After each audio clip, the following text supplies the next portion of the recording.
Okay, so if we quickly look at NAS right here, you can see that price created some sort of a double top there, and it's currently sitting on some support structure here. Okay, so this is what we can now see.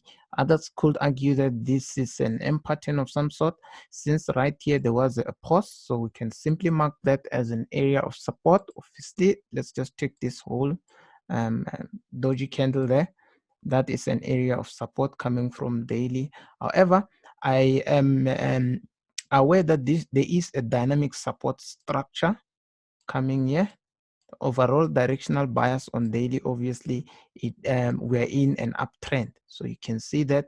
So this could be regarded as correction, and we could see this thing actually pushing back up. That is a possibility. We are in a nice uptrend, so you can be able to see that the daily time frame is indeed in an uptrend. So if you look at this particular thing that I have there, you can see that uptrend, and then we have these guys down here, which is actually representing this particular, they're actually representing that downtrend, which is actually the correction. Okay, but the overall trend in this case, it is to the upside in that case. Okay, this is to the upside.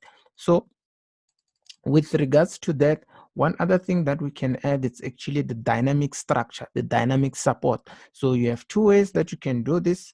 One way obviously is to look at this one right there. You can see this is the 21 EMA, of course, together with the 55 EMA. So the area between these two, as long as these two moving averages are separated and pointing in one direction, this is actually giving us a dynamic structure of support. This is actually support. However, I do have an indicator that can actually do that. Any sort of an indicator that prints an area there or paints an area there will be able to help you. Let me just load that up, so you can see that although there's a bit of a shift, because the other ones are 50s, 51 and 21. This one is like 50 and 20, obviously.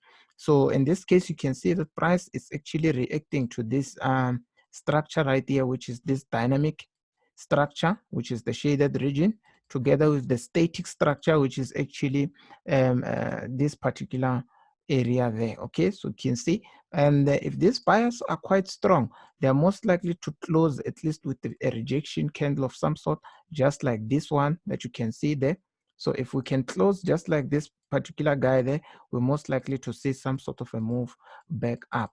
However, what I wanted to also share with you, one other thing, it's not a secret. I don't want people to say it's a secret. The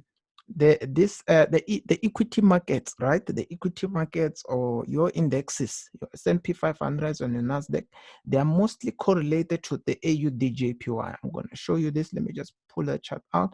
So if you look at the AUDJPY from the daily time frame, you can see almost the exact same behavior, where we are in there going up, and then there was some sort of a double top there, followed by a 2 days move to the downside. Although with Nasdaq, we've had a 4 days move of some sort with a bit of a range on that was Wednesday, if I'm not mistaken, Tuesday actually. There was a bit of a range there, but with this one, for the past 2 days, we have had a move to the downside, and we're back to this particular structure right here, okay, which is our support level. So if I was to pull out the same thing that I did with Nasdaq, which is this 21 EMA and 55, so you can see the region between that is just a nice clean area, and we are just sitting there. So same as this, should we see some sort of a close?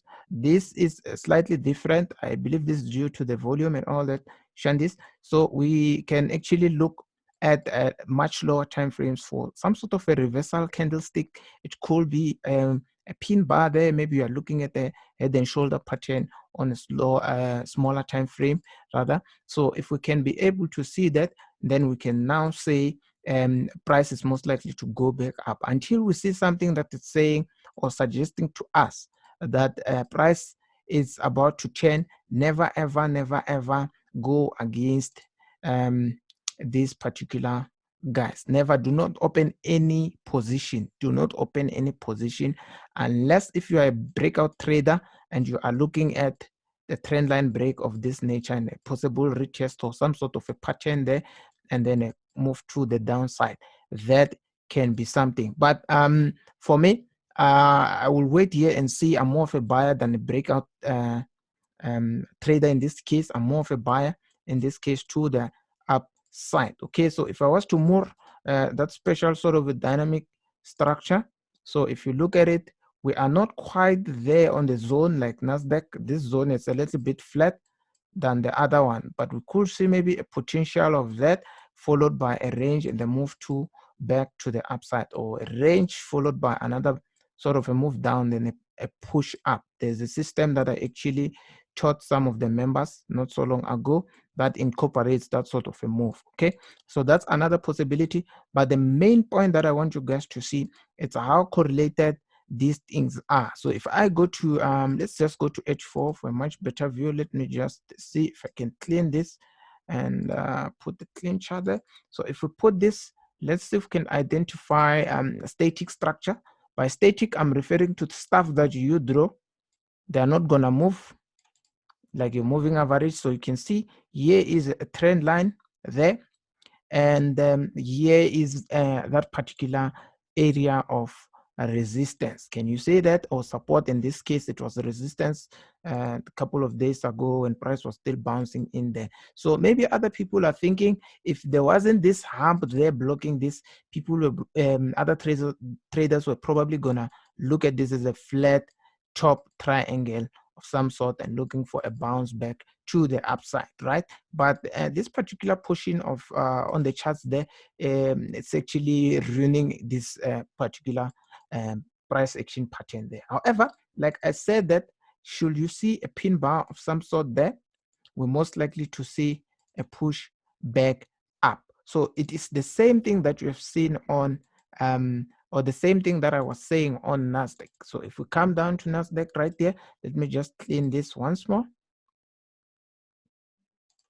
Okay, so if I zoom out a little bit, you can see there. In this case, we have a minor zone. This is what actually gave us that particular zone that you saw on daily. That pause there, slight pause there, actually gave birth to that zone. So it's the same. So another person could be looking at this from the M perspective to say that price now it's sitting here. This is some sort of a triple bottom, and they might be looking for an opportunity to actually go back up. Remember the keyword, it's opportunity. In that case, you need to wait for price to present something to you. You're not just gonna jump into the market. But one thing that people are making a secret, or they're keeping as a secret, is the fact that the equity market, it's mostly correlated to your AUDJPYs, your CAD JPY, depending on, also of course there is a lot of factors fundamentally depending on how those individual currencies are doing on their own, right? But in this case, you can see that the AUDJPY together with the USA 100, aka Nasdaq, they are almost doing the same thing. Although the pattern there, it's not the same pattern, but if you look at the nature of how this dropped nicely, came down to support. If we can draw a trend line there, this one is slightly violated, but it's still right there on the zone, and we could see price pushing back in. Should we see a bullish close there, that will be super nice to the upside. However, you need to also pay attention to that trend line, although it's a little bit far. Okay, there is I think there is two strategies that we actually use to actually work on trend lines that are a little bit far. There should be two, yes, two of them that we use for that. Okay, so so this is actually something that I wanted to share. Although the dollar is not doing well, at all. We've seen gold rallying up to 1900. Let me see if I can go to gold as well, just to cover up a little bit. So you can see gold went up to 1900, okay, and broke out of this particular level there, and it's now retesting that. So this is a retest. So if you want to know if a retest is complete, this is 1-2 candle up, and the candle price came back to the same zone, and this green candle that closed above there is telling us that this retest, it's a verification candle for that retest. So it's the same thing. You can use what I'm showing you now on Nasdaq as well, or S&P 500, the US 30, the DAX, or okay, German 30, you can actually use the same concepts that I'm showing you right now. Okay, so this is a confirmation that this retest to the downside is done, and we could see price continuing up. So unfortunately, from risk perspective, this doesn't look good for my risk portfolio. It's also Friday. I don't like opening trades on Fridays. But otherwise, fundamentally, if we were to look at the US, right, I am paying more attention to employment data together with the unemployment rate, obviously, and jobless claims. All right, jobless claims. These are the two things that I am actually paying attention to. So if I was to quickly go to my calendar there, so just to show those who are not aware of what jobless claims are, so these are released every week, okay, on Thursday. This particular guy, unemployment claims, can you see that? So this is actually that one particular event that I pay attention to with regards to the American news, or the US dollar, and also the unemployment rate, which is going to be released on the, let's see, maybe the first week of August. All right, we're going to get that data the first week of August. So the first Friday there, we're definitely going to get that particular data released. All right, first week of August. Let's see. Yes. So if you look at this, the first week of August, on a Friday, we have this non-farm payroll and unemployment rate. This is what I'll be paying attention to. Also on the New Zealand, on the first week, you can see there is unemployment rate. So these are events that I'm mainly paying attention to, because if you look at the global crisis that we are in with the pandemic, obviously job numbers, they matter a lot at this moment. They matter a lot. And if countries like the US were to go into hard lockdown, obviously there's going to be a lot of jobs that are going to be lost in that process, and that might also affect drastically the equity market, including the Nasdaq and the S&P 500. All your indexes, they could be affected, unless if there is some sort of stimulus, we can say stimulus package. So if you're in SA, remember the 500 billion that these guys were talking about, those kind of things. If there is something that the government is sort of planning to put as a relief to those who lost their jobs, then that can also sort of balance the markets.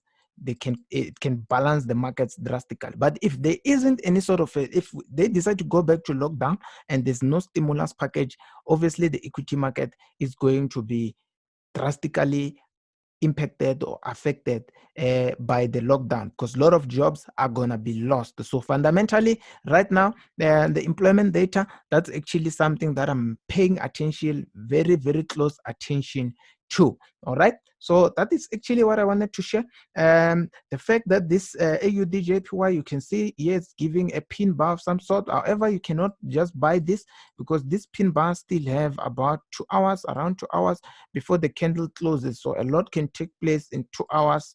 That's almost 3 hours actually. A lot can take place in that particular period. If you come here to daily on and the NAS, you can see a little bit of a rejection. How do I see rejection? If you've attended some of the free classes that I host, you can see these weeks, they actually signify rejections. These thin parts, if you are new, or the shadows, or you can call them the tails if that's the thing for you. These are actually showing price rejection, meaning these guys tried to push lower and they got rejected back to the upside. Similar to this, we are seeing price getting rejected off this trend line. So there is a potential of seeing that to the upside, but however, you need to investigate based on other factors, based on other things that you use. If you have a strategy, look at what your strategy is telling you. If you don't have a strategy, check the link in the description box below. Go to the Telegram channel. There is a bunch of other videos that I've shared there on Telegram, right? They might be able to help as well. Otherwise, if you like this content, feel free to like. Make sure that you like this video. Just click on a like so even others can be able to see, right? Just more a like. If you didn't even subscribe and you have watched this video up to now, why not subscribe? Hit the subscribe button there and leave a comment. Let me know if this was helpful. Don't be afraid, just leave a comment and say, Vindi, this was helpful, or Vindi, this was crap, or Vindi, otherwise, yeah. So the secret in conclusion, it's nothing but the fact that these things are super correlated. So if you are taking positions, make sure that you are not selling the AUDJPY and buying Nasdaq, because they will be actually contradicting, right? You can see this is pushing up there. Nasdaq as well is pushing up. If we go back to it, you can see it's pushing up nicely. Can you see that? All right, so it's attempting to break some sort of a trend line there. This is not quite a nice trend line, but you can actually use these 2 points. There is a video that I did on how to draw those trend lines, right? You can actually use these 2 points to actually moor that trend line. You can moor it. You can see there, there've been some nice moves there. Nice swing highs, swing lows, right? So we've seen that swing low, swing high, swing low, just like that. So we're most likely to see something, a break and a retest. For those who know, what is that? If you know, just hit the like button. If you don't know, okay, I'm going to tell you. So this is basically what gives us head and shoulders. If we get a nice break, trend line break followed by a retest, it's going to give us a head and shoulder, and we can start forecasting. So as soon as price closes above here after retest with a green candle, then we can go back up. It's the same as the green candle concept that I showed you previously. Just rewind the video, move the video back, and then you'll be able to see that. I don't want to make this video very long, but that's actually what I wanted to share. If you look at the S&P 500 as well, if you go down to H4, it's the same thing. So right, for with this one here, there was let me see if I can find a nice structure. In this case, we can see this gap right here. This is actually where price it's bouncing from now. So this gap is being used as structure. This is what is used as structure for now, right? And on H4 as well, if we move that trend line just like those other instruments, you can see that this trend line, it's actually in sync. It's actually there on that particular zone. All right, and we're most likely to see a push to the upside. You can, yes, look at that and say, yes, there's a double bottom, or there's an M pattern, or if you're a harmonic trader, you could see something very nice there that you can use, right? But the main point is that in order for you to engage in these positions, you need to actually have a system that will allow you to go in, that will allow you or show you where to put your stop loss and where to put your TP. So these are some of the things that I wanted to share. Sorry for making this video super long. Share the video with your friends, share the links, the Telegram links there, check out other videos that I've made, and do feel free to send me a message. There is a WhatsApp link down in the description box. Do not forget to comment. Let me know if you are mooring it or you are getting moored, right? Let me know if you are mooring it or you are getting moored. We got moored yesterday. So just in case people, because people might I don't want to come out and act like, no, we don't get moored by the market. We get out by the market. The nice part is that we implement risk management nicely, right? We implement risk management nicely before you even think about becoming a trader or an analyst or whatever the case might be. Make sure that you're a good risk manager. That's actually what keeps Vindi going. Unfortunately, if you're new to this channel, I'm not all about that nonsense of selling dreams, telling you, hey, and don't risk everything that you have. Obviously, this is a very risky environment. So what you want to do, you want to make sure that you manage your risk. So we got moored. We got moored nicely. We're on 15 minutes somewhere there. We had a very nice pin bar of some sort, and we're looking at this trend line there. So we had a very nice bullish candles, and we got stopped out nicely, right? So I just wanted to show you that indeed we do get stopped out. It's not like we are invisible on the markets. This is me being honest with you guys. I'm not all about that 90% shandies, 100% shandies. Obviously, I'm not here to tell people what they want to hear. I'm not here to sell you guys things. So make sure that you drop a like and a comment. Yeah, I feel like I've been talking for 26 days. Otherwise, sharp.